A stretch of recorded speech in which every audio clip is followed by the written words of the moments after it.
What's up, everybody? This is Jonathan Mykala with Mykala Mortgage Planning at Dart Bank with another episode of Born and Raised Small Town Michigan. Are you thinking about moving to Chelsea, Michigan? You absolutely do not want to miss this episode as we go over the top 5 questions we get asked when someone moves to this area. The top 5 questions we get asked here at Mykala Mortgage Planning are, is it really that expensive?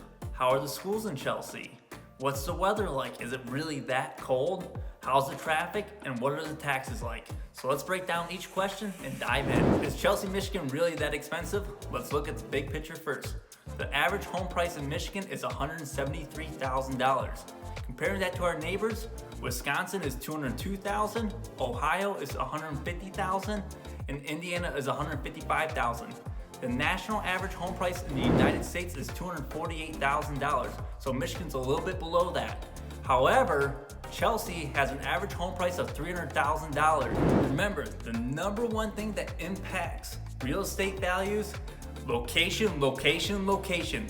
And part of the factor of location is school districts. And we're gonna change things up. Spencer here is actually gonna be diving in and explaining what Chelsea Schools has to offer. Hey everybody, Spencer Mykala here with Mykala Mortgage Planning. I am standing outside of the Chelsea High School. One of the biggest questions that we get when moving to a small town is, how are the schools? Well, being a Chelsea alumni myself, I can tell you I absolutely loved it. But don't take my word for it, let's look at some stats. Chelsea schools are rated number 16 in the state and 705 nationally. Great schools and great programs, and let's dive into some of the programs as well. So Chelsea has some of the top athletic programs in the state. Not only do they consistently make it to districts, regionals, but they've also made it to some state championships and won some as well. You know, aside from the athletic programs, they also have a wide variety of clubs to participate in, including robotics, yearbook, and jazz band.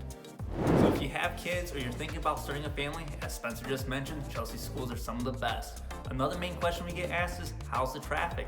Chelsea itself is a small little city, so compared to like LA or New York, it's actually gonna be very quiet compared to those places. But if you're from like a small town in South Dakota, Chelsea might be a little bit busier than what you're used to. Now, if you have to commute for work, because Chelsea is a small little city and there might not be a lot of job opportunities, Ann Arbor is about 20 minutes, Jackson is about 30 minutes, and to Detroit, it's about an hour. The one thing I'll warn you about, and it's kind of a joke around here in Michigan, is that you can experience all 4 seasons and all different types of weather in one day. You could wake up 20 degrees, snow on the ground. By afternoon, it could be 65 and sunny. And then by evening, you could have thunderstorms and be back down to 40 degrees. The next thing we're going to be talking about, and one of the most important things when it comes to buying a new home, is taxes. And we're going to change things up once again and have John talk about that. Hey, it's John here with Mykala Mortgage Planning. Property taxes, wow, what a big part of our housing expenses, whether they're in our monthly mortgage payments or we're going to pay them outside of that. We've got to pay property taxes. And if you're moving into the area of Chelsea, there's really 4 different types of areas that have different millage rates. We've got the city of Chelsea at 47 mills, Sylvan Township at around 40, Linden at 38, and Lima with 35 mills.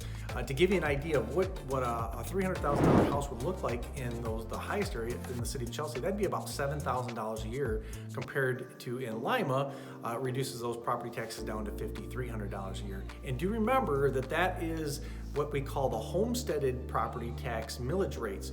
In the state of Michigan, if it's your primary residence, you get some relief. It's about 18 mills a year in annual property taxes that are reduced, and that's reflective. So if you're buying it as an investment or a second home, remember you're gonna pay a little bit more in property taxes.